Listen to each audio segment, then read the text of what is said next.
Hi అండి. ఇది బెండ చెట్టు అండి. ఒక్క చెట్టేనండి, ఎంత పెద్దగా వచ్చిందో.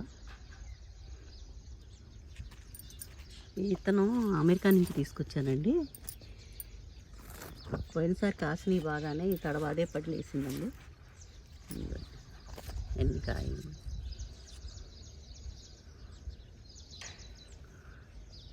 చాలా బాగుంటాయండి. అక్కడ విత్తనాలన్నీ చాలా బలంగా ఉంటాయండి. వంకాయలు అయినా టమాటాలు అయినా ఏవి అయినా సరే.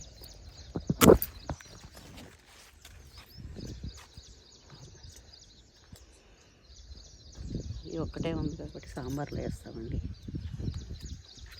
మునక్కాయలు కోసాము, అందట్లేదండి.